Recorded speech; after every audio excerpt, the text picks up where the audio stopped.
Hello, hello. Aaron Gwinnett here from Defy Reality Entertainment, playing my own game, Neyyah. So this is the demo that I released about over a week ago now, and it's now on Steam Next Fest. It's done quite well. It's actually done quite well, and very excited to be able to do this little playthrough for you.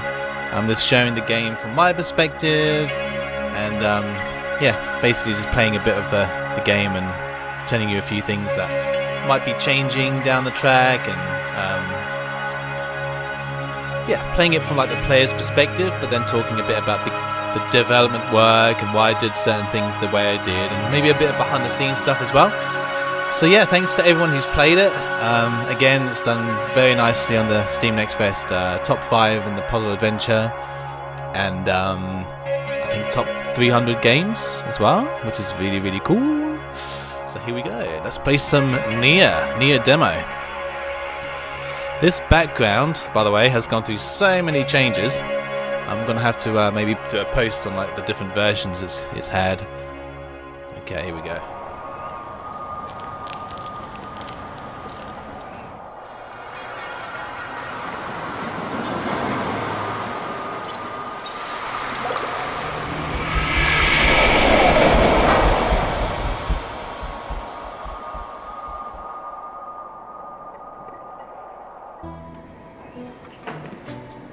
Yes, Neyyah, I'm fine. I've sealed the doors to the sky chamber. Live action! Of course I trust my assistants to conceal our discoveries. It's been wasting very nicely time. received. In the name of Fazalta, Oriane was right. She said we would need the old ones. Oriane. But I never thought I would see one. So there was a section... Yet, I don't want to here talk an over old one it too stands much. before me. Yes, literally. Of course I'm going to talk to them. No, they don't have the mark of releae. Or the Fazaltian scent. They're definitely one of the old ones. I know, it seems impossible. But the portal must have worked. Neyyah, you've cut out again. If you can hear me, stay home for now, and keep Niluka safe. I'll be there as soon as I can. Greetings. Hello. I'm Vermeer, head scientist here on releae. I'm sure you're wondering why you've been torn from one reality and thrown into another. Basically, your arrival was foretold by an ancient spirit, and your mission will change the fate of the world. Yeah, that's pretty much it. Always happens. Oh, and you must go to Neyyah to find the Quilivion. If we can hide you from Smolax, you might even stand a chance. Take this. The sound's a little glitchy, but I'll know when you've arrived on Neyyah. Thank you. Behind you, there is a key. It will operate the bridge to the Jalud station. Press the button to get inside. The Jalud will take you to Neyyah. Once you're there, I'll guide you. But for now, I must remain here. In the name of Fazalta, your existence changes everything. Go to Neyyah. Find the Quilivion. Save us all. Like the Pelska foretold. Rightio.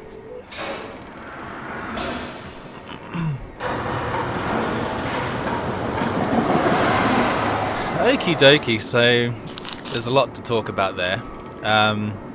Basically, most of the FMV live action footage was recorded in 2023, in January 2023, and Sandbox Productions in Leaderville, quite close to basically part of Perth, Western Australia, basically did all the composition work to bring these scenes to life. Yes, it's a remote control that he is holding, We went to a local op shop, charity shop at the time. I think it was on the day before recording, and literally got that remote control. So yeah, we used that. It was like sort of like a last minute thing. I was like, oh yeah, we need something for him to hold, and yeah, it was a cool day of recording. I'm gonna kind of bypass these text areas. Basically, just give an overview of what they do. So you got the journey mode, journey tools. Sorry, journey mode was actually an old feature that I was gonna have in the game, but ended up not having it in the end because it was just gonna cause too much build up on render time, and it was going to make the game too big. It was going to basically be like FMV sequences of you being able to move forward and turn around.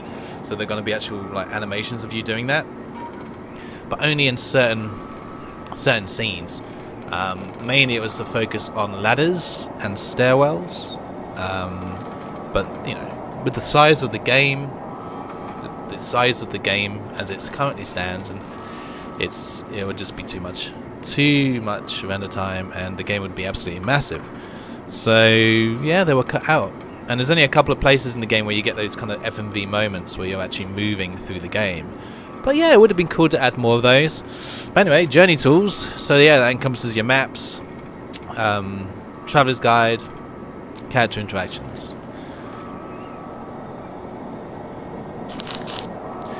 Now, an idea I do have is having, this is something I've been toying with recently, is having these as an option. These can be a bit immersion breaking for some players, while other players seem to be okay reading them, and it kind of introduces a lot of things. It's like a tutorial section, this area, or giving you a bit of backstory as well, a bit of an idea of where you come from. I am thinking of certain changes, definitely certain changes that are going to happen, and I'm kind of thinking about how much I actually talk about that in this video. But one of the things I will say is that I think it'll be lovely to have an option right at the beginning of the game when you click new game that will give you a choice of maybe what I might call kind of like different adventure modes, and sort of guided and non-guided. So whether you select guided, that will show up these little tutorial things when you're like picking up things. For example, over here you pick up the key, then it gives you the information about the inventory and all the other stuff. But then there'll be like an unguided version where you kind of have to figure out things a bit more yourself, and you do have a lot less of these interruptions, even to the point where later on you'll see the maps. We had it at the beginning where you have like a map notification, even taking those out as well.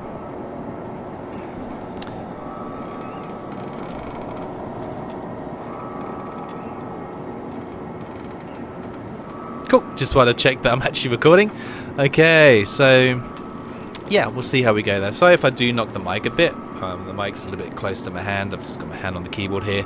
Again, it's like a mouse keyboard game. The keyboard became a lot more integrated into the game with the hotkeys.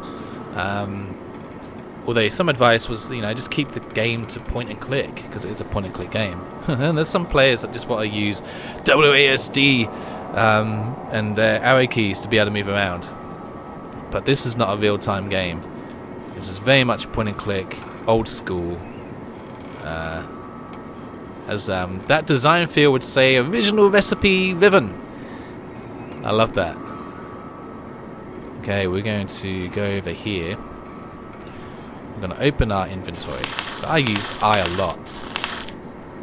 But you can actually access it through the escape as well. Now, there was an issue with picking up items that came up right at the beginning when I uploaded the demo on the Friday, and by the weekend it was fixed before the next fest, where you couldn't really click properly on these items. You had to kind of click really quickly. You had to like do a really quick click and let go.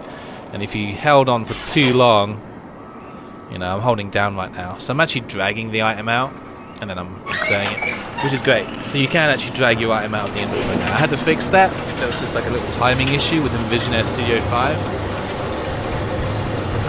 which I didn't know about. Okay. So the idea, again, with this game is to be able to give you as many views as possible through a pre-rendered environment. Some of those views, when you're looking up and down, are merely just to give you an overview, like an actual insight into the world around you. They might not have anything to do with puzzles at all. It's actually to do with the fact that you're in the environment, you're looking around. And sometimes they might be to do with the puzzles, but it's just giving you that option. Action highlights. Yeah, this was a really cool feature that I added, and I'm really glad I added it. So I didn't want to have the whole yellow paint on all the models to show you what you can click on, which is something I've noticed that some games do for some reason. Like, I get it, but I don't get why they would add yellow paint into a world where there's no reason to have yellow paint in the world. So the action highlights basically shows a little glowy thing. I really originally didn't have anything like this at all for the game. I really wanted the game originally, for my how I envisioned it, to have very little kind of UI, very little interaction in terms of like what you could do. It was just the world. You are thrown into the world. You have a cursor, and that's it. But with the scope of the game, it can be very overwhelming. So yeah, these little features just make the game feel a bit more modern and give the game a bit more of the game feel. It's basically making it feel a bit more like a Neyyah game. And the cursors is something I was kind of more inspired by, like games like Necronomicon, some other kind of point-and-click games where, you know, they have these changing cursors, and being able to add the little numbers there to how many degrees you're turning around was something that came up a bit later on in development, and I think it helps. Definitely knowing if you're turning 90 or 180 degrees, and also showing, you know, whether you can look up or down as well. Okay, so I'm not going to waffle on too much. I can stay in one area for too long and just talk for hours and hours. But this was one of the later environments I actually modelled for Neyyah. Much later, actually, even though it's the first kind of place you come into. Yeah, this was actually modelled within the last maybe year or two, year and a half. Really like the way the water came out with the animations too. So these are actually layered animations. I extract the image from the take the water part of the image, extract that as a mask, and then bring that into Squirrel's water effects and add various settings for what the water should look like, and render about 20 frames of that. And those 20 frames are then exported as PNGs, then converted to WebP files, which is what Vision Studio works with, and that's what all the images are, WebP files. And then I import that over the top of the image and just have it as a loop. There was going to be an option of you being able to actually turn off water animations as well, like the original Riven game, but I decided, what's the point? There's no point in that. Most computers are going to be able to run these water animations, and it just looks much nicer with water. So this area here does have quite a bit of visual effect going on. These were mainly created in Filmora, Wondershare Filmora, and you can see some of the misty effects there, and the portal here, which we're about to jump into. Action highlights was originally going to start here as the pop-up as well, so you're going to be introduced to it here. But I thought the button at the beginning of the game was a better place for it, considering it's the first kind of interaction you have. There have been some comments about having action highlights show up when you click on something, like zoom in or something. I'll consider that, definitely. But the cursor shows you if you can zoom in on something anyway. And again, the cursor shows you if you can interact with something. But the main point of the action highlights is to show things on the screen that might blend into the environment. And like I was saying before, I might have got distracted actually when I was talking about it. Instead of having stuff like yellow paint or something that's really bright on the screen that flashes all the time,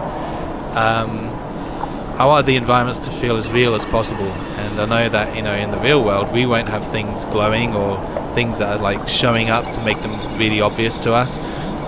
It's depending on the lighting and the scene you're in. For example, these buttons here are quite blended into the scene. But I think this, having that option to have the action highlights definitely helps, of course. So it's a compromise.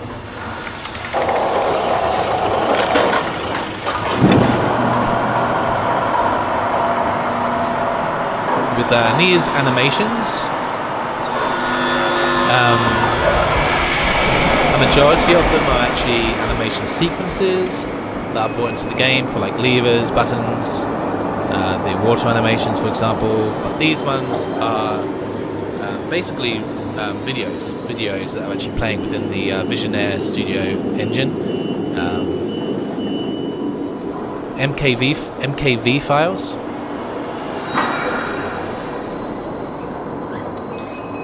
Which is kind of interesting because when you see certain animation video play, I think you just saw it maybe there, you'll see this kind of difference between the image and the video.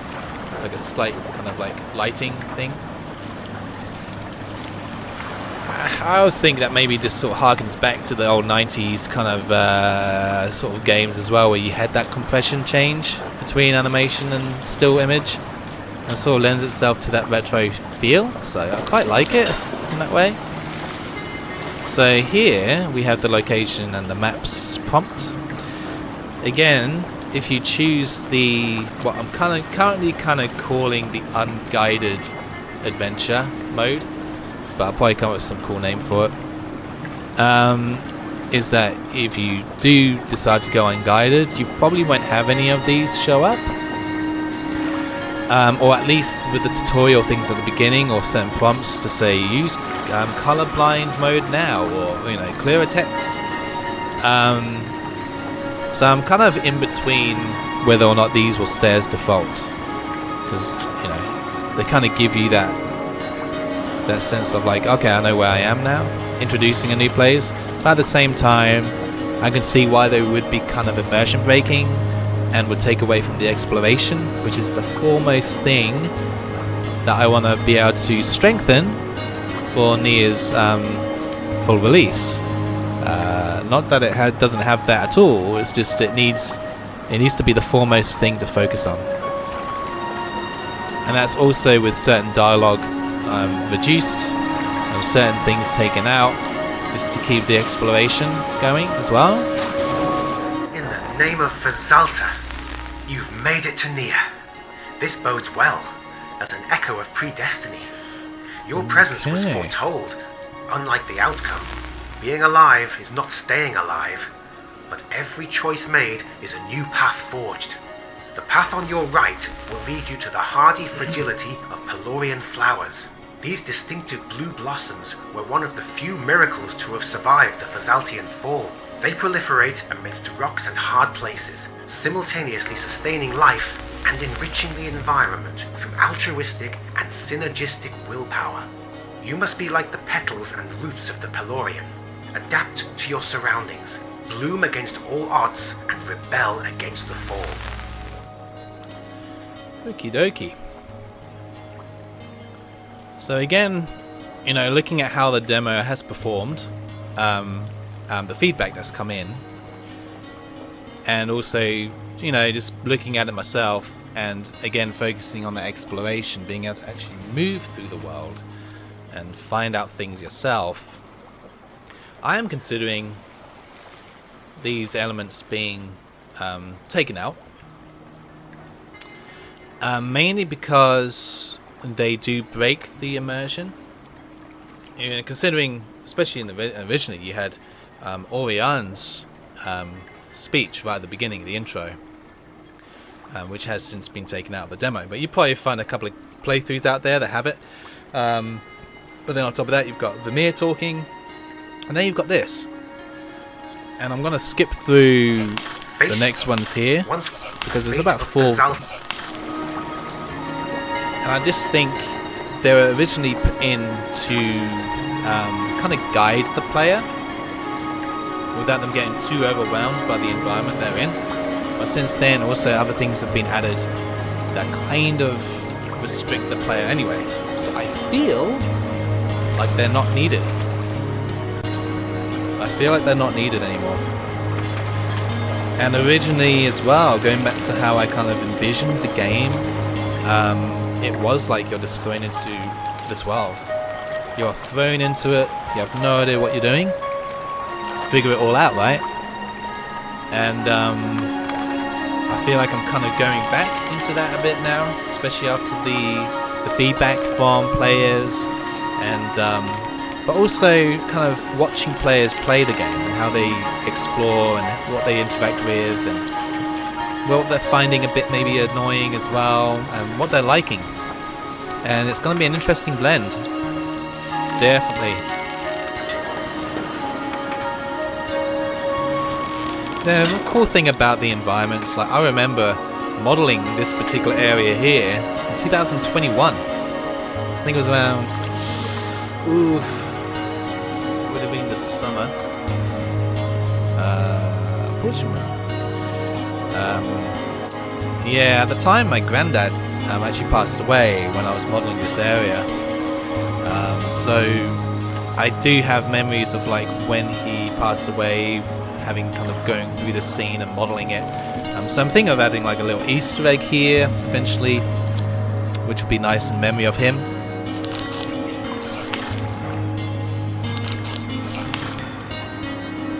Yeah, I had to shut things off for the demo.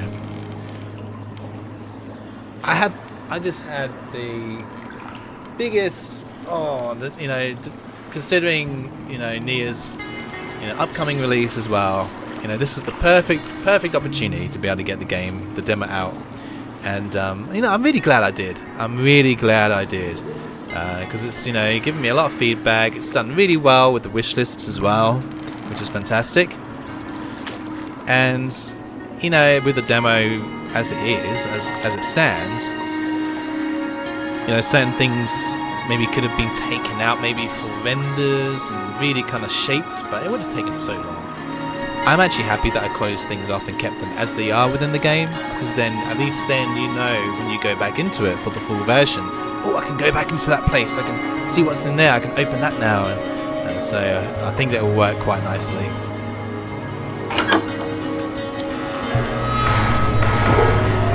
Okay, something's opened. I'm going to have to do a before and after of these consoles too, because these were actually created very recently. The update of the console interfaces. Successful Jalude landing. Jalude color registration verified. Registration should be visible at all times. You are advised to check the Jalude after landing has commenced. Colorblind mode as well, which is cool. Had some bugs show up on one of the yellows as well, which has been fixed since, which is cool. I think I had a bug here once as well with the black. Okay, so we have to go and check the Jalude. And you can skip animations in this game as well, which is nice. I think you could do that within the original Myst and Riven games with escape. And you can do that with this game as well, but also you can just click as well. Left click. So here's the Jalude. Got our colours here saying red, blue, green and yellow.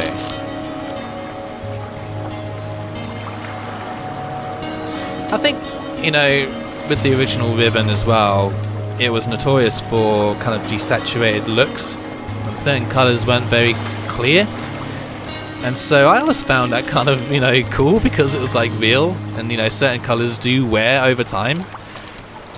And so some colours will be a bit worn maybe in Neyyah, or slightly faded. And it's kind of up to you to kind of maybe decide, like, what colour is that? Judge it. Like, you might know the other colours, but maybe that will be, is that a yellow or an orange? But then again, you have got the colorblind mode to be able to help you out. I might call it something else even, color color assistant or something like that. I don't know, because it seems to be more universally used by players, it seems.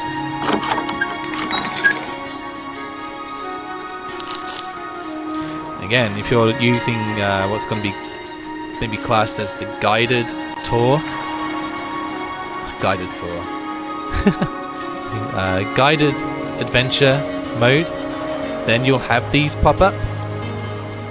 But if you don't want them, then you play the unguided version, and that way, you know, the immersion doesn't get broken for you. So, and you know, if you are playing, like, say, the unguided version, you'll still have access to all the cool things, like, you know, you'll be able to find journey tools and be able to go into your traveler's guide, and this will be set out a slightly different way as well, particularly for what's called the the Falitsu Island, because it's basically made of quite a few different places, and there's a lot of clicks to get to where you need to get to. It will be sort of menu, like the menu will be different, the structure, but also just being able to, like, for example, click M will bring you to the map that you're in straight away. That's something I'm really looking at doing as well, so that will be cool, just so you have instant access to the current menu with the M.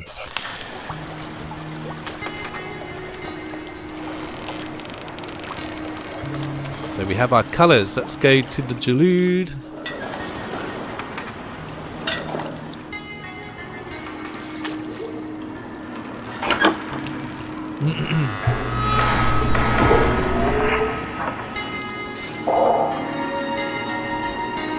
Okay. So it's red, blue, green, and yellow. Straight in there, right? And destination Glorfiak Mines, portal activated. Okay.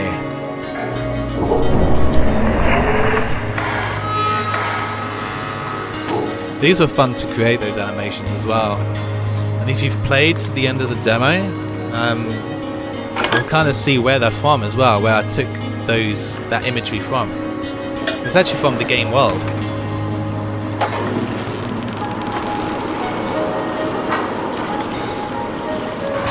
So these portal models, the actual 3D models, they were one of the first models I created for the game back in 2018.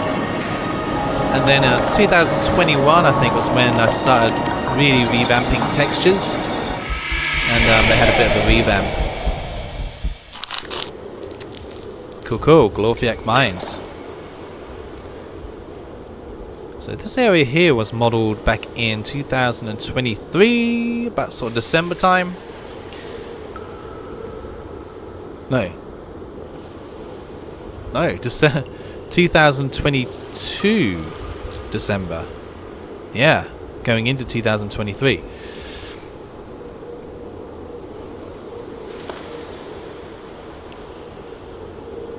What I kind of liked when I decided what direction I was going to go with the music as well and the sound is having areas that really do just focus on the ambience and areas that focus on the music, and so you have this really nice kind of blend of effect. You know, depending on what environment you're in, the music might bring out certain tones within that environment to highlight, oh, there's a bit of suspense here, or this belongs to a particular character, or while other places are just sound, which is really nice. But you can turn off music anyway within the game, and you can just turn it off here.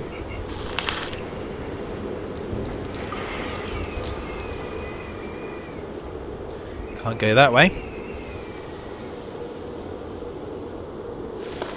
I think what's really cool as well is that it wasn't just about creating really nice blue sky outdoor environments, which I love, but really kind of getting into that kind of cave, dark, dank, old and decrepit kind of looks, you know. It was just really nice to be able to experiment with that, and it kind of brings out more of my kind of like you know, more of my interests in horror and the supernatural. So that's quite fun. And Neyyah does lean into that. It leans into eeriness and kind of those spooky feels.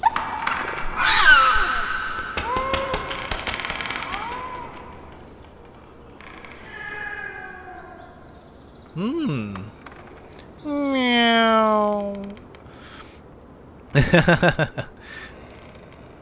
Oh, that was the last minute thing I added, I think, in the sound for that creature. I decided, yeah, it'd be really cool just to have the cat make that sound.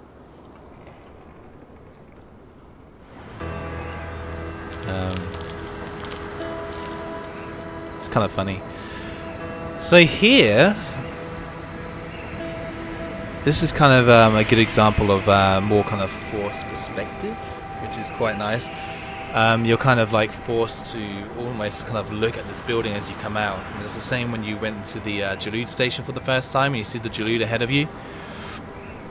That's what's really nice about these kind of pre-rendered point-and-click style games as well. You can kind of do that. You direct the player with a very cinematic look dropping where in you and want out. to go. Hello? Are you there? Oh, I can barely even track your location anymore. At the risk of stating the obvious, we need to hurry up if we want to outlive the battery. I've detected your arrival at Galorfiak Mines. The lab should be straight ahead with a Jalud on the right. Cool.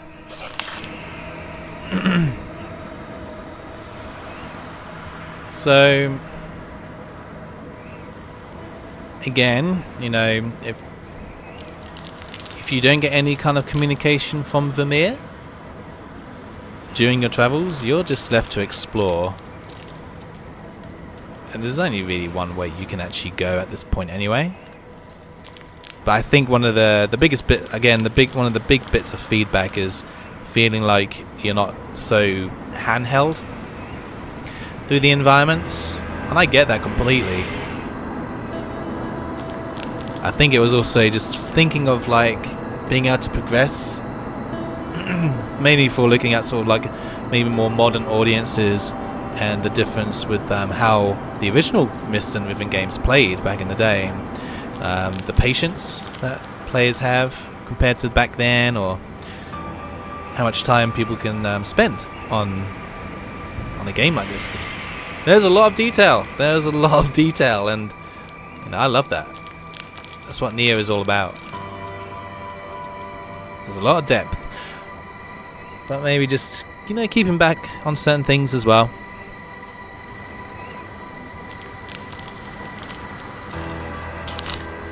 Aha. Okay, we had a little prompt show up there that basically just gave us a bit of information on the clearer text. So you can actually click on various texts within the game to make them look clearer, which is something I was inspired by when I, you know, saw playthroughs of the original Riven and some other games too, where you're, you know, trying to read like a book or a letter, and it's just really difficult because of the font. Or it looks so real that you can't read it, and then you have to go on the internet and look at the transcription of it. I thought, why not actually do that within the game? So you have like a clearer text option. You can read things. And this kind of interface sort of UI thing here was just to kind of like make it feel like, while it's part of the world, you are given a bit more information about what's being sort of said as well.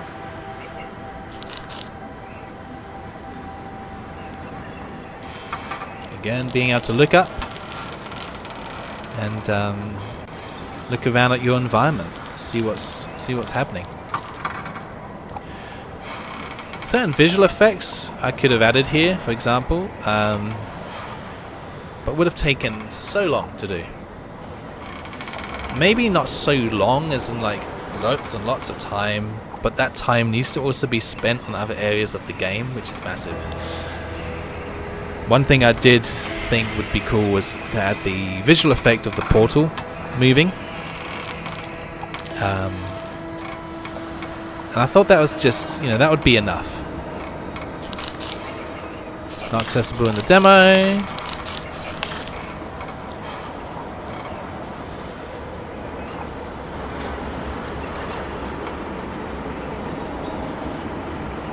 This was a really fun area to model. I was so happy with the way this building turned out when I was modeling it in Blender. And the use of the textures and the way it was lit within this more cloudy, gloomy, overcast environment. So good. It was also a fresh breath of fresh air as well, because I'd been in so many kind of like blue sky, nice sunny environments. It was just really nice to kind of contrast that with this area. And I think it did brilliantly for the game, but also great for the demo as well.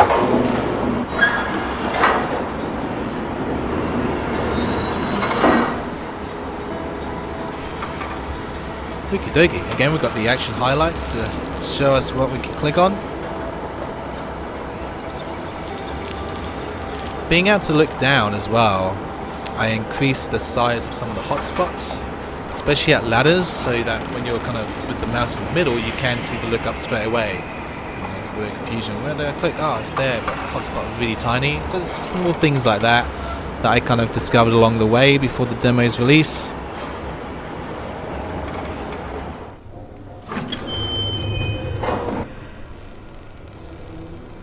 Ah, Vermeer. I've just finished stacking these heater shells. I recognise that hair. What did you do with the fourth one? Ah! It's me! You're not Vermeer. A more bearded version. Are you the one they were talking about? Vermeer and the Pelska? Yes, yes. Yes, she said you would come. But What if she's working for Smart?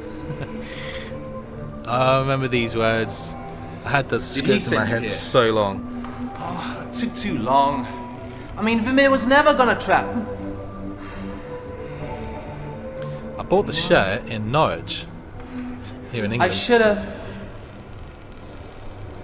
It's a cool shop. Like various different kind of cool instruments in there, and necklaces and everything, crystals, and off I go.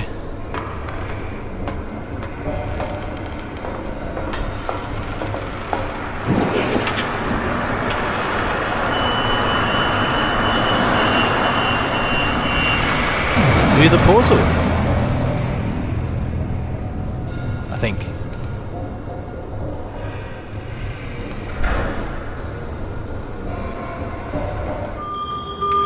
And we have an instant turn.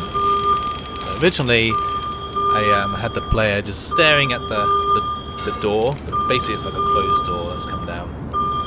And yeah, you're just sort of staring at the door, and then not really knowing what to do. But having that instant turn now directs the player to where they should be going. So there's a bit of handheldy things going on there.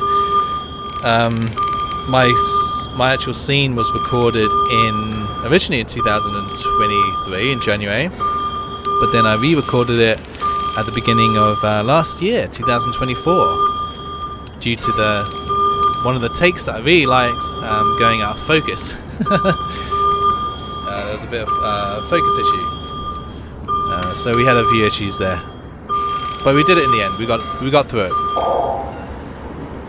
So, I heard Mason went through the portal and blew himself up, along with the Jalood. Why would he do that? Such a waste. I recently added the music to this scene. You I must really return liked the to way it Village. came out. The portal that brought you to the lab will take you to the other Jalood.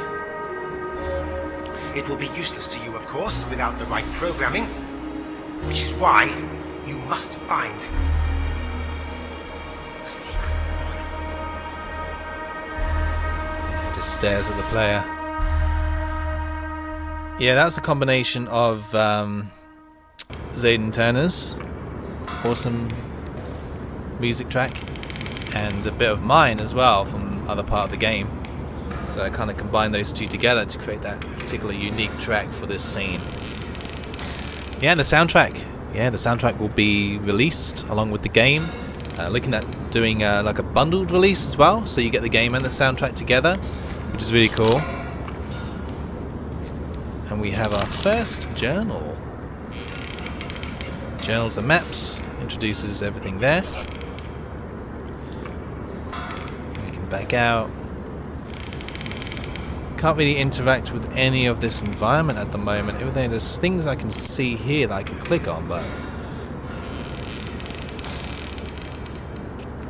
the intention here was to be able to guide the player to where they need to get to without wasting their time too much. But at the same time, there's gonna be a lot of exploration in Neyyah's world that you will have to kind of go through in order to work everything out. Because the game becomes a lot more sprawling, a lot bigger. Aha! Paita case. So we're being introduced to the Paitas here. Using your Paita case, we came across this cursor before, earlier on. So again, it's just introducing something quite important within the game now. You're making use of the Paitas. I think maybe without any kind of tutorial hints or anything like prompts, having something like the menu showing up and showing the Paita case that is now here within our menu, having this glow might be a good thing. But I'll see what can happen there.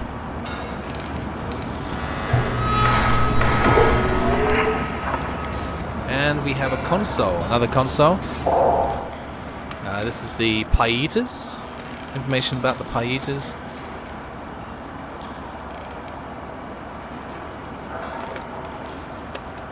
So this console gives a lot of information,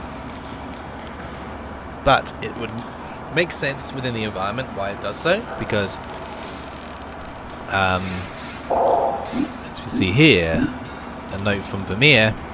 Good luck in your training. Your times of the laboratory will be given by your instructor. This is being directed to basically new training scientists that are coming into this environment to work, and so it's also giving them information about the Paitas, extra information. I am thinking potentially cutting it down just a little bit for this part of the game. Being a bit more direct on what's maybe just being taken, which is the Paita case, and having some more of the information scattered a bit later on within the game.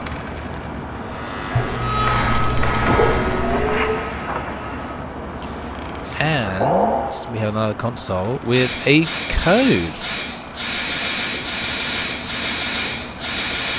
I think the sounds are just great for this area. Like I had a lot of fun coming up with the sounds for these computers, and they came out quite nicely. Very recent as well.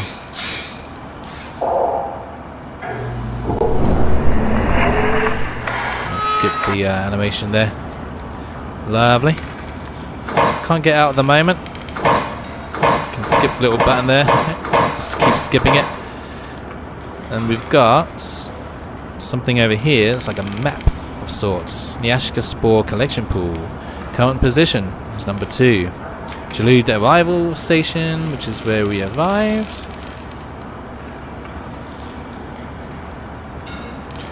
Okay. So looking at these symbols, we've got 1, 2, 3, and 4. 1, 2, 3, 4. So we could try putting it in that order.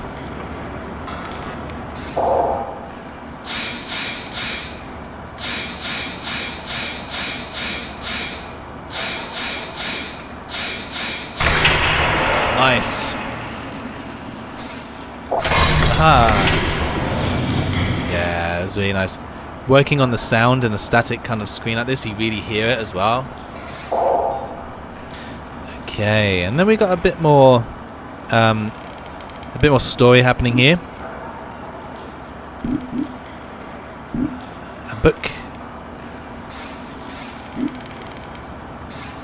unlock the book.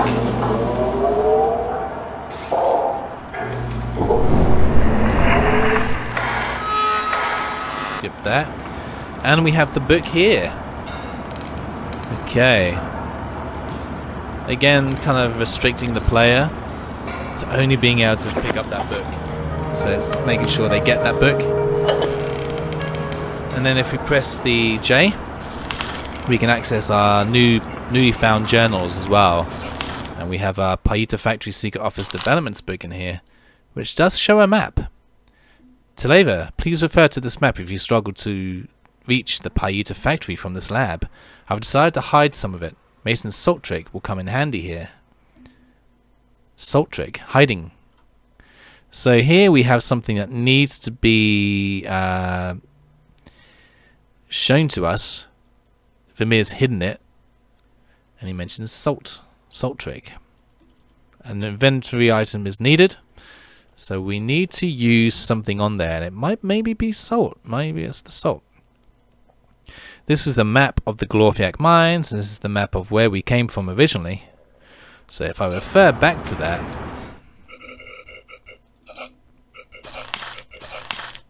we've got our first environment here, the arrival area, salt dispensing unit.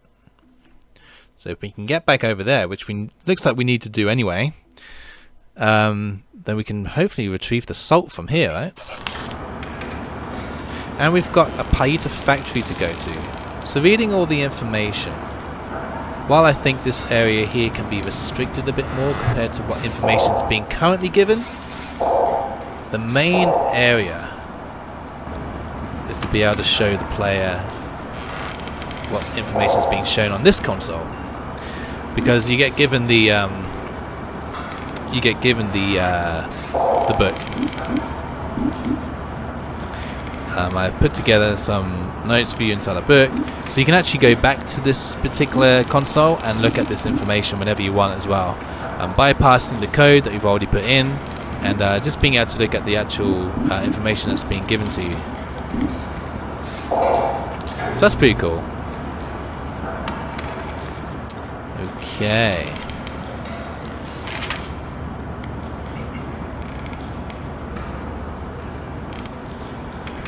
Okay. I've attained a new crystal from the Pelska Shrine. This has solved the issue of certain areas in Neyyah not being accessible through this handheld portal. I've decided to call it the Pelska Portal.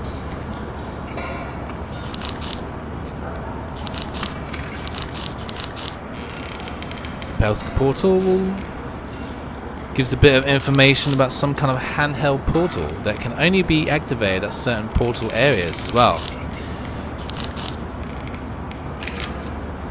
And if we do go into our traveler's guide here, Glorfiak Mines Lab area, we can actually see this information show up now within our traveler's guide as well.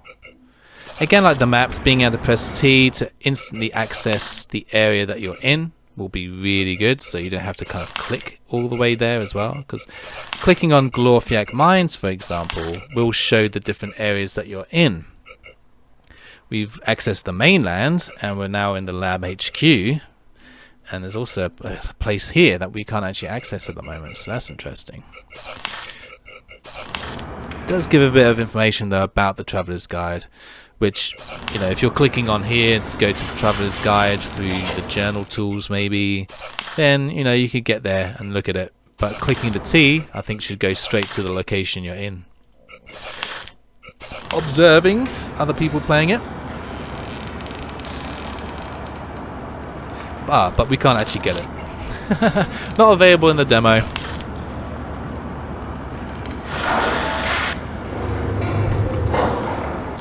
Okay, this area was it took a while to work out what I was going to do with this room, and I loved the way that I came up with it and designed it. It was really fun coming up with this cool area. I think it was 2022 I modeled it, but the navigation really disorientated players because everything looks the same as you basically would be moving around it. So I basically just cut off the area so you can only walk between two spaces, which is basically the two entrances. and this area here, which is currently blocked off to us. We need an item, and we need an item. Yeah, it was really fun modeling this area.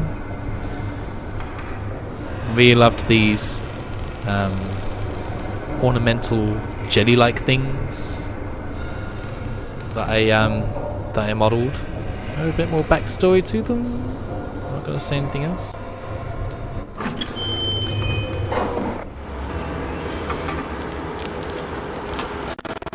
Oh, frozen. Bit of a jump.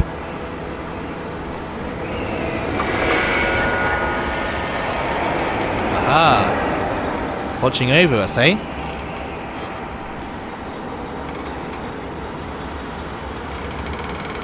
Yep, that little F&V sequence was filmed in 2023. It was going to be used for a different area as well, a different part of the game. But with the way things have gone, it has been used in a different way, and it does work. It does work quite nicely. I think one of the things that I really wanted to add to this game, while it's quite static and not much happens within certain scenes. You don't really always have water, obviously, within the environment, so you can't see things moving. And by the way, if you go over here, that portal now has deactivated after Mason went through it. So, all the states now show that this portal is completely dead. And that was a fun thing to add, by the way. But anyway, going back to what I was saying, the sense of suspense, the sense of like feeling like you're being watched or there are other things out there, kind of gives you that feeling of like, ooh, something's not right. And this environment really kind of brings that across, which I love. So you'll have those really nice relaxing blue sky, sunny areas, and then you're kind of thrown into like some strange, darker, more foul feeling environment. And Zayden Turner did an amazing job at recording this track. And it was one of the first tracks I believe that I heard from him that I thought, wow, I know, the sound is amazing. And then I realised, wow, I know where exactly this needs to play within the game. Oh, my bad. Bump the old mic. Yeah, these little kind of animations here are really fun to implement as well. And After Effects came in very handy there.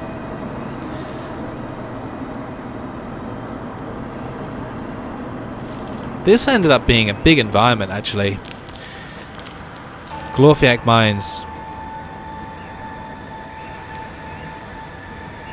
Yeah, it was really fun. Very different to work with, to work on, from a 3D modeling, world design perspective. So much more terrain of like rugged cliff faces and rocks and boulders and just little bits of old rope and bowls that have fallen off. They have little crystals in them, but this one's still there. There's all these details I just love. It's one of the most foremost passions of this game is building the worlds. Being able to build the worlds with elements within the world that tell the story. And I think, yeah, there can be definitely more of a push to let the player work it all out rather than being told certain things by characters, for example, or within the game. And yeah, journals and notes is a different thing, I think. This game, there's reading. It's a game where you have to read things, you have to dissect things, you have to digest the information, either through, maybe being told something, or reading something, or being able to just explore. And I think one of the maybe one of the best ways and most fun ways is actually just leaving it mostly to the world to be able to tell you, to be able to show you things. which it does anyway. But yeah. Comment your thoughts. Comment your thoughts in the video. Let me know what you think about the you know, the interactions with the characters, the world, what it's telling you, what you think it's telling you, because they're all important things, especially with a game like Neyyah.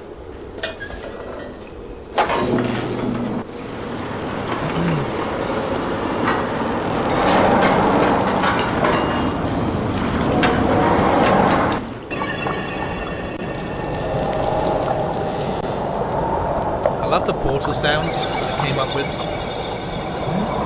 for these areas as well. They're really fun.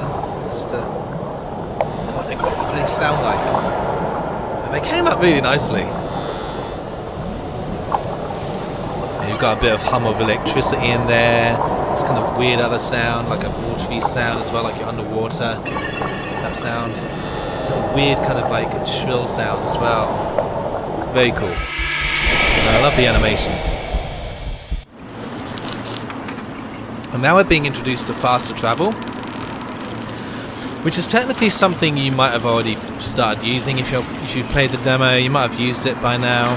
So I just thought it'd be kind of cool to introduce it here at this point in the game, because you've explored quite a lot now. Also, you're coming back to an environment that you've been to before, and so the idea of faster travel is that you use it to be able to get around quicker after you've explored certain, you know, terrains, certain areas.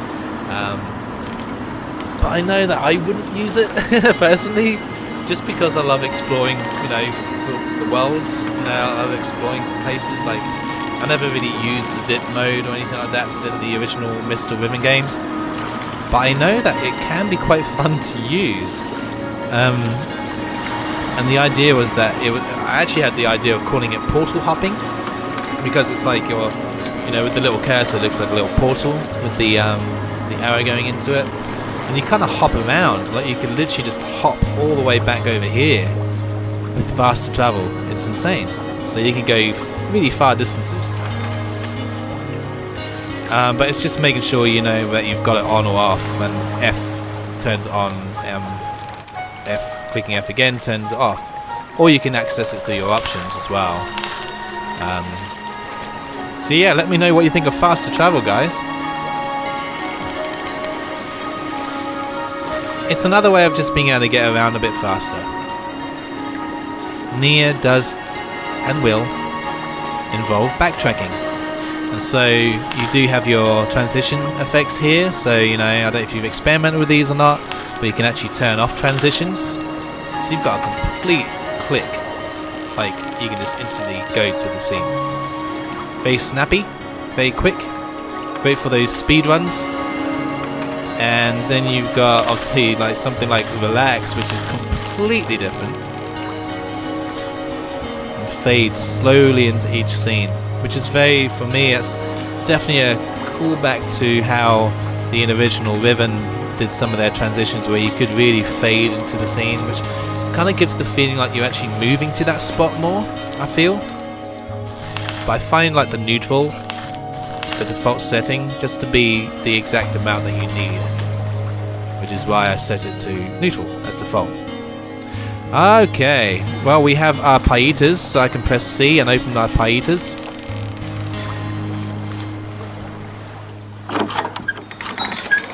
I can go in here and find out, oh, there's like a plaque here. The information given as well on the console talks about these a bit more. But again, I think restricting that information for later in the game and enabling the player to figure out things for themselves, and maybe then having a bit more information later on about, you know, what certain things do, will be the better way to go, I think. Especially once you get the pietas, it's basically a case of working out the symbols. But you do have a lot of story that goes into why the symbols look the way they do. You know, there's 3 different parts to the symbol, and if you've played the demo and researched that yourselves, then you'll know why you have the triangle, why you have the little bars on the side. But yeah, they are really fun to create. I haven't actually got it with me at the moment.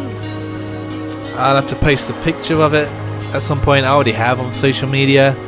When I did a Pixel Expo last year in September in Western Australia in Perth, I had an actual 3D print model of one of these Pietas. Exactly how they would be, how big they would be in real life. And it's so cool just seeing that in real life, just seeing how how it feels. And I'll put a description, I'll put a post up, and I'll put a link to the guy who set them up. He made them because he did an amazing job, based in Western Australia. And it looks amazing what he did. The actual fact that these have labels was more of a kind of quick way of being able to kind of go into colorblind mode, in the sense of being able to say, hey, this is this color, this is this color, because of just getting past some complicated programming things that would have then have to have created like different versions of these if it was colorblind mode off or on. So I thought, why not just label them anyway? But then it gave me the idea to actually label certain things in the inventory as well, just to show you what they are. Originally though, I wasn't going to have any labels on anything. You're going to have to kind of work out what everything was that you picked up. But I think the labels work quite nicely to show the player, to tell the player, hey, this is this is the bridge key, for example, or anything else within the game that you pick up.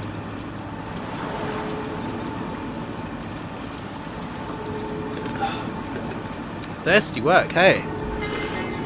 A bit milder today as well. Doesn't feel so cold today. Oh, here we go. Power!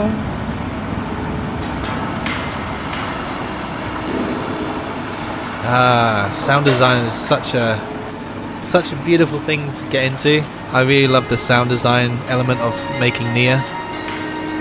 Being a musician, recording musician, producer, performer. I've worked with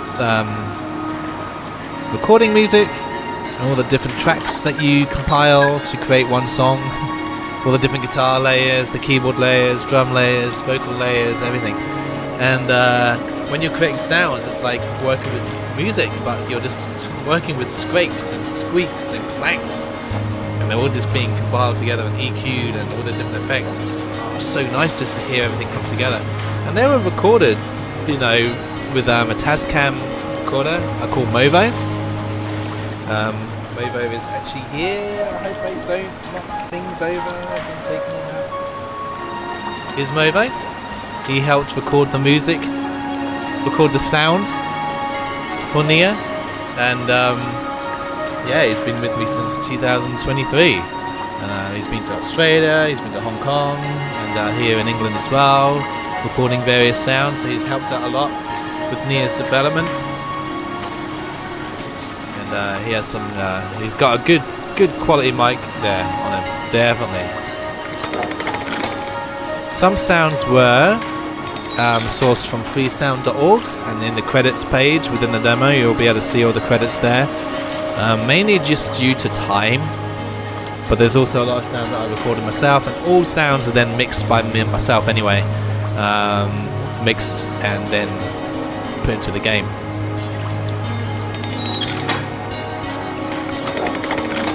Oh, I think I might have pulled that already. Aha! Yeah, and another thing with Neyyah is that it's also listening to things happen, and that's where the observant element of the game comes in, because it's not just what you see, it's what you hear. And I've also done things as well where I pan the sounds, so if you've definitely got ear headphones on, you'll be able to hear the sound change from left to right, and that might be a clue as well as to what direction certain things are going in.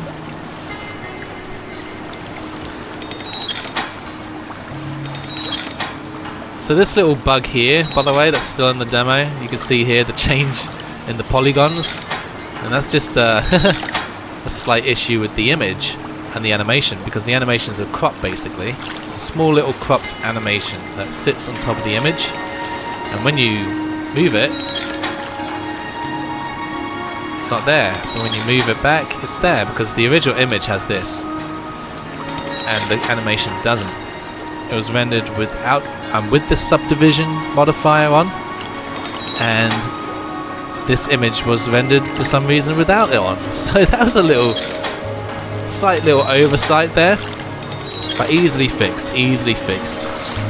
There are a lot of things to keep track of in a game like this, as you can imagine.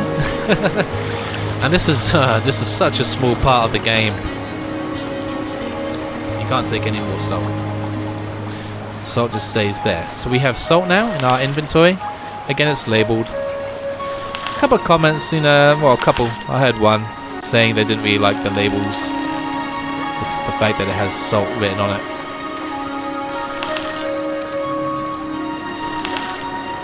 I don't mind it. I think it works to a point, It's not too much of an issue, I don't think, but originally there wasn't going to be any labels at all.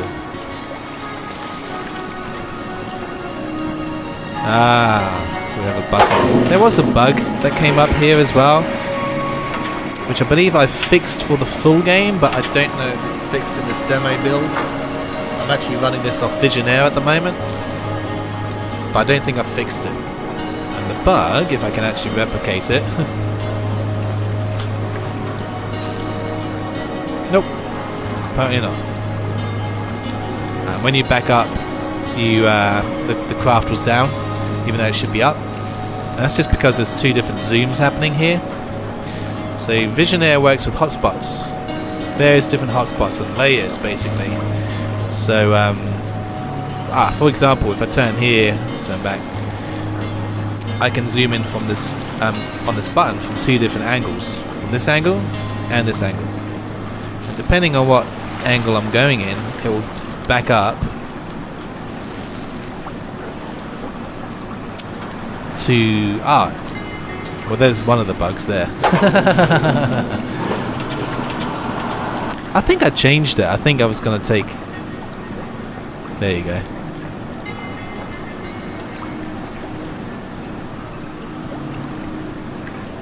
So it works there.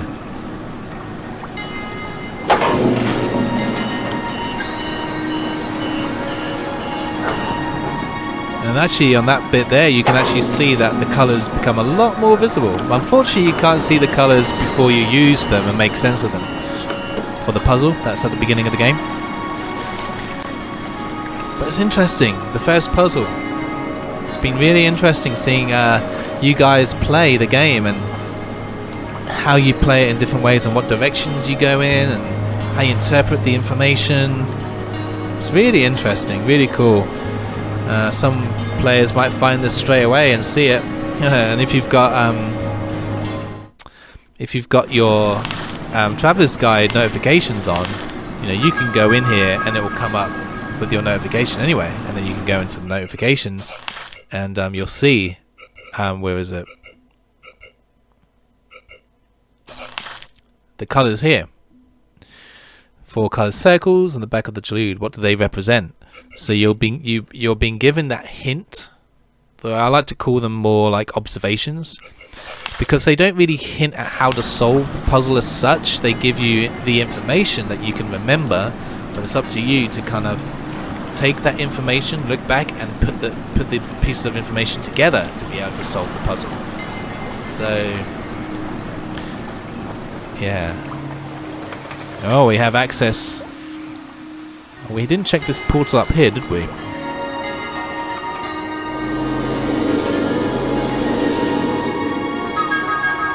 Another notification. Portal seems inactive. Is there anything that might power it? Okay. Originally, you could actually go through this straight away from the beginning of the game. You could actually access this area.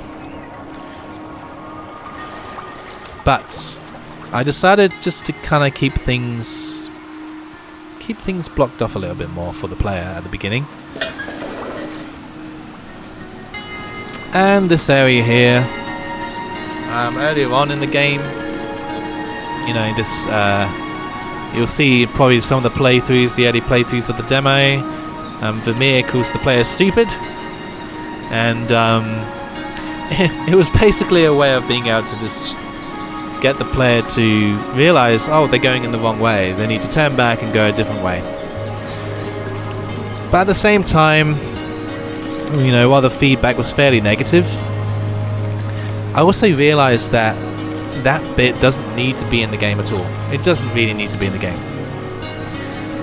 Because other things came into the actual environment that helped the player, stop the player from going into certain places anyway. You're kind of restricted a bit more at the beginning, even if you don't have this communication with the mirror. So, hey, I'm going to include it as an Easter egg.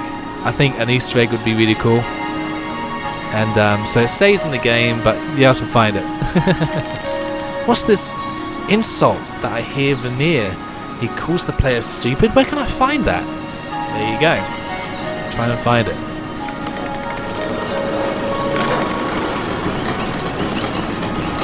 This is like one of the first kind of sound design things I added, you know, for the game, like having this door open, and I was so satisfied with how that came out.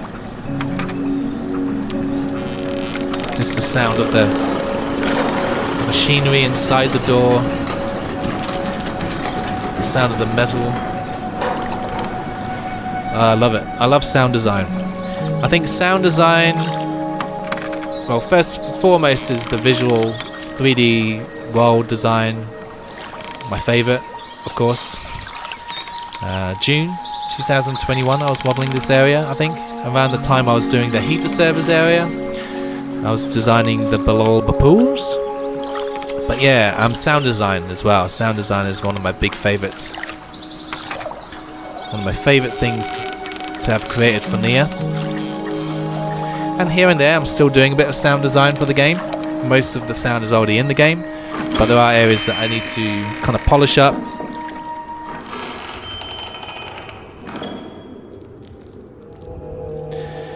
Yeah, this area actually went through quite a lot of different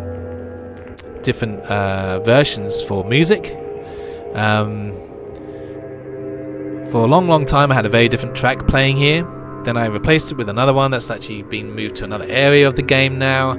And this piece here is recorded by Zayden Turner, and just works so well for this dark, spooky environment. You know, you're gone from a very pretty place into a ominous, eerie. You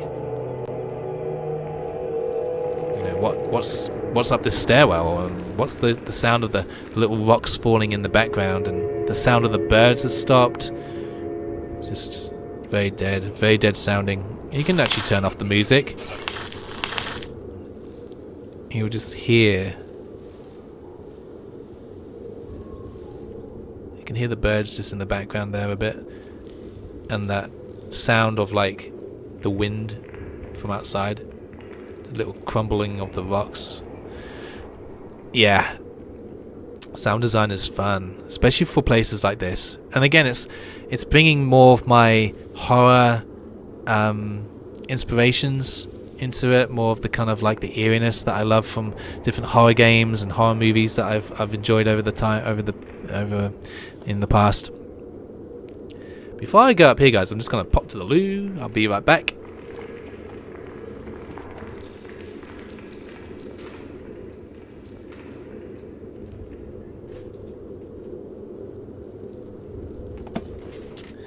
Okie dokie.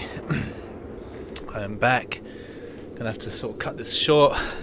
It's quite soon. I'm having a roast dinner with my family today, and my getting a lift with my sister. So I've got to meet her after work. She also play tested the game as well. She really liked it. So I wonder if she's actually finished the demo. I'll have to find out. Hey. So this area here, funny enough, I'll go back to how things used to be. This stairwell used to be very covered in shadow and very blocked out from view. There never used to be this light here. This was added fairly recently. This pole with the light on it. As well as that little effect of like the little fireflies or the sort of I'm not too sure what they ended up being in the end, to be honest, but I liked the effect anyway. It's almost kind of like dust motes kind of hovering around the light there. I think certain visual effects work, and then some of them don't so much, and some of the big ones probably can be taken out just to keep the file size down for the game as well, or looking at other ways to optimize certain things.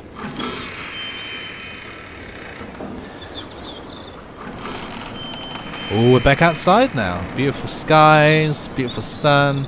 And another thing as well is I really focused on desaturation when I've modeled and created everything for Neyyah. I didn't want everything to look too yellow, or too, like there was too much sun. I wanted to take away the yellow and have more of that kind of white light that I feel like is more realistic and gives everything that more realistic look. And another thing with sound as well, you might hear birds, like you can hear birds here, and you might not see the birds. There is no bird animations here at all. But like I feel like in the real world, you don't always see what you can hear. You might be able to hear certain animals, but you can't actually see them. So I just think it just builds more scope for the imagination.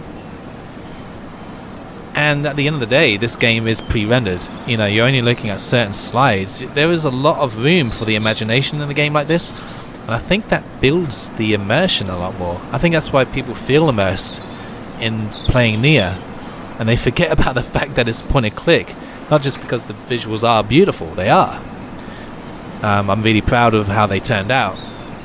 Very proud. Actually, I know I've got to speed up things, but I just want to talk about quickly how with Blender, when I first rendered some of the little tutorial things I was doing in Blender back in 2018, I was like, wow. I saw the shade, the shadow, the tone of the textures, the lighting, and everything was like ray traced in Cycles rendering engine, which is what I use for Neyyah to render the graphics within Blender. I just thought to myself, that looks like Riven. This image has that same kind of feel that the original Riven had, even back then. You know, just that realism. And I thought, wow, not even in like an Unreal engine or like real-time engine can you get the same kind of fidelity that you can get within the pre-rendered graphics. I was just hooked. I was sold. I was like, yeah, I'm gonna use Blender now.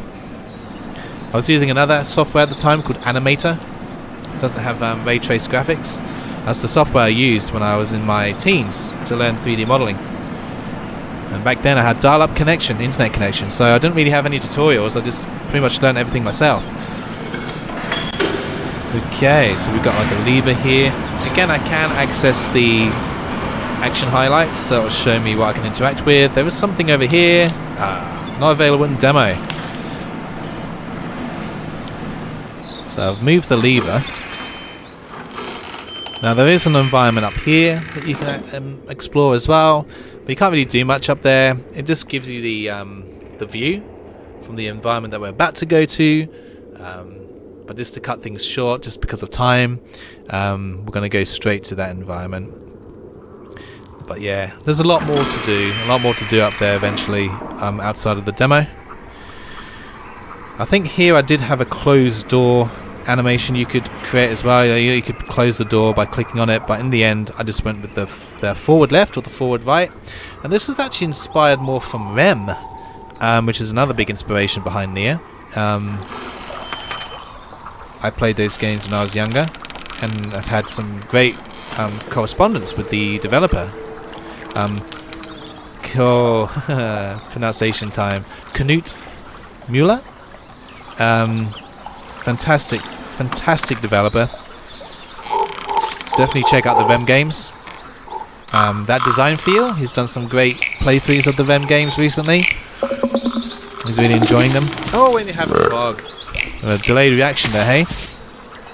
Yeah, there were all the animations of the creatures. They were modelled, rigged and animated by some fantastic artists on Microprose. Microprose's art team. So I came up with the concept art, the drawings, information, what they were, what they're called, which you find out, by the way, later in the game.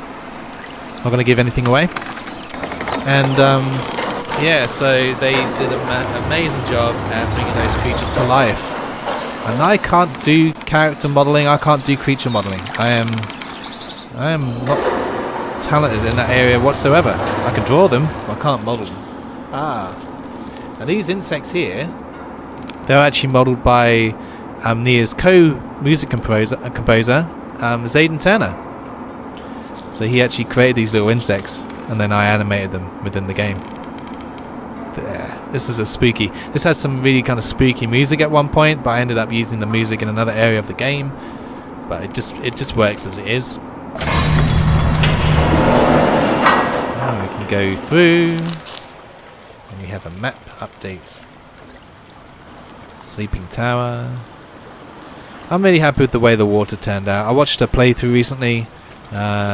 Someone just commenting on how beautiful the water looked. I think it was actually in this spot. And yeah, it came out nicely. Again, it's just an overlay effect. And it went through different kind of... there was another software. I was actually using After Effects to create the original effect. But it looked too much like jelly. And I came across Squirrel's Water Reflections, the software, and saw that it created a very similar look to the original Riven water. And I was like, yes, I am using this. This is amazing. You know, it doesn't create any velocity in the waves. Like, you can't have any crashing waves or anything like that. And the shoreline, you have to be kind of careful how you do things and how it touches another part of the model. The scene, for example, like the rocks or the sand. You have to be careful when you create the mask. But it works for what it's supposed to represent. You know, so it does the job. It does the job. And you can go this way. And we're blocked off again. Observation.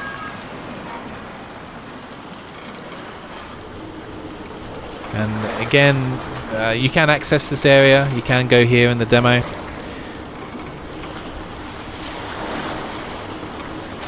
These are really fun to model. I had a lot of fun modeling these.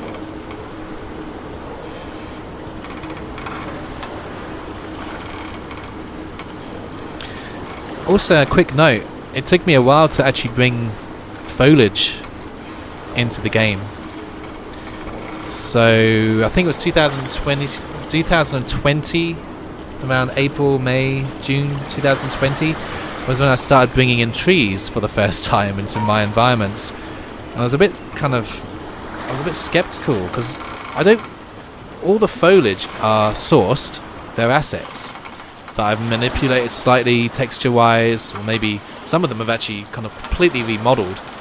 But a lot of these trees here and the foliage is as is from the assets from X-Frog, and I'm so glad I went down that route because it really does give the environment, even though there's barely anything of it, it just adds that extra natural feel to what is quite a desolate, kind of barren kind of feeling world, I guess, in some way. But then you got the colours of the ocean and the sky and the sun and everything. It brings everything to life anyway. Okay. And we've got our craft.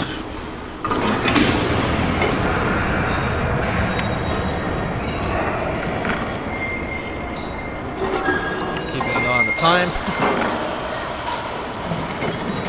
It's a good demo size, guys. I really like the way that the demo came out. It's a good length.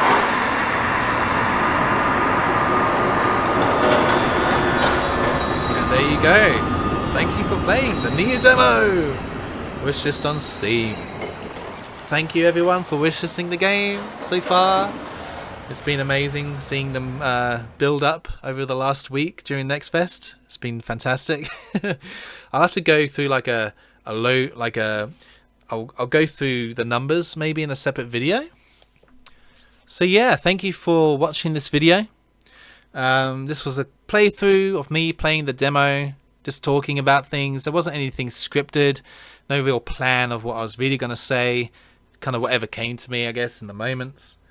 And again, some of the demo I didn't actually explore. There was the place where you can go up the stairs and sort of see the car and everything. But yeah, I've got to get going. But again, I hope you enjoy this little insight into the demo. Me being able to talk about certain design choices and maybe things to come as well. Sort of reflecting on the feedback that I've had from everyone that's played it. And it's been a valuable experience, and I'm so grateful. And I appreciate everyone's responses, whether they're good or bad. And it's been amazing seeing all the streams, people playing the game, and seeing the wish lists go up as well, which is always good. So that's good, and I'm really grateful. And seeing some of the members of the community and some YouTubers that I've seen their playthroughs of Riven and other games before, well in advance of releasing this demo, while I've been developing Neyyah, and it's insane watching you guys play the game. Like, even that in itself is an achievement in a way, it's just wow. So yeah, I can't wait to get the full game out to you guys. Thank you for playing the demo.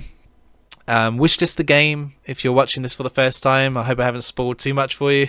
But go and download the demo. It's still on Next Fest at the moment, till tomorrow, the 3rd of March. So there's still time to download. Might keep the demo available on the Steam page as well after the Next Fest. So I'll be talking to members of Microprose, my publisher, over the next few days, just to talk about certain feedback, certain results from the Next Fest, but also again looking at maybe we can keep the demo up. So yeah, thank you for enjoying the Neyyah demo, for exploring this little part of the very big world, very vast world, very complex. A lot of things happening. Take your time, look, observe, think, and learn about the world that you're being thrown into and what effects you're going to have on that world. So yeah, thank you for joining this video, and I'll see you on the other side of the portal for the full release, or the next devlog that I'll hopefully be doing if I have time. Alright guys, thank you so much. Over and out. Bye.